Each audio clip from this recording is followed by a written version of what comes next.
This video was recorded with the AverMedia Live Gamer Portable. Skip it up and that up! What's going on, ladies and gentlemen? This is Rich of Review Tech USA, and this little dude is 4 years old and grabbing a boob. That's right, man. You teach him young.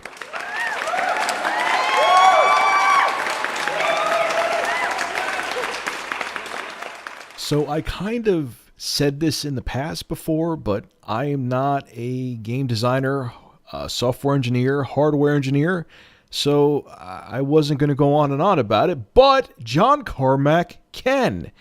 And at QuakeCon, he basically said that the PlayStation 4 and Xbox One are very similar in capabilities. During his keynote, id Software co-founder John Carmack discussed his thoughts on next-gen consoles.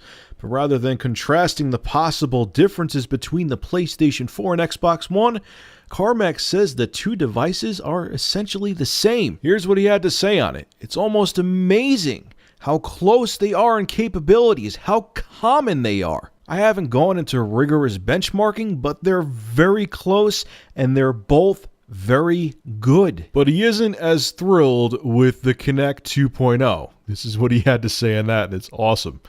He says it's sort of like a zero-button mouse with a lot of latency. Kinect still has some fundamental limitations with the latency and frame rate. It's fundamentally a poor interaction. Okay, so I'll talk about the no shit factor of the Kinect being a turd in a minute, but let's get back to the consoles being pretty much the same. Like, herp derp? I mean, I saw this. I saw this coming, especially now that we know the PS4 is not just going to have only 1 gigabyte of its 8 gigabytes of RAM taken for the OS. It's going to use more than that. It's still kind of all over the place somewhat how much it's going to use. 3.5 gigabytes, and there's an extra gigabyte that developers can take if they really need it, and whatever. I'm not going there. But anyway, combine the fact that the PS4 is not going to have 7 gigabytes of RAM solely for games. Combine the fact that now the Xbox One has the GPU boost and the central processors in both the Xbox One and PS4, from what I've read, are pretty much the same. Yeah, you're pretty much going to get the same experience. Now, maybe in the future with the superior graphics processor of the PlayStation 4, maybe we'll see the exclusive titles for the PlayStation 4 really shine, or maybe really late in the life, because both Sony and Microsoft are saying this is going to be a 10-year cycle.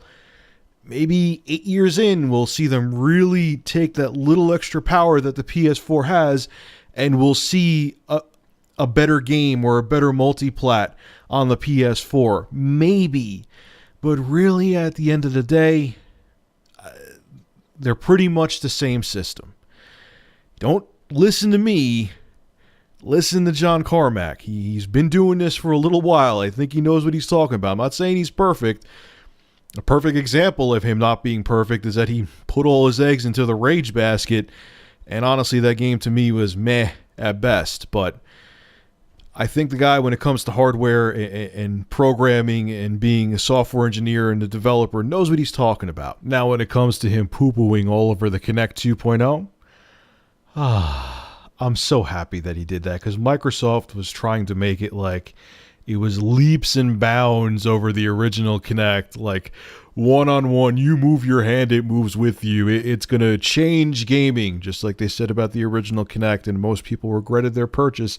I actually had an article I could not fucking find again, where they said it was a huge number of people that bought the Kinect regretted their purchase, but the Kinect is a turd. It is a piece of shit. You're forcing it down people's throats, Microsoft. You're shoving it down there because you think it's what's going to make the Xbox One different, and nobody cares. Even people that are Xbox fanboys do not care about that Kinect. It sucks. It's dick. John Carmack thinks it's a piece of shit. It has too much latency. It's a gimmick. I can't believe you didn't learn that with the original Kinect. I cannot believe you were forcing people to get that with the console. It just blows my mind, but I have beaten that horse to death 5 times over, so I'm not going to make another 3-hour video about it.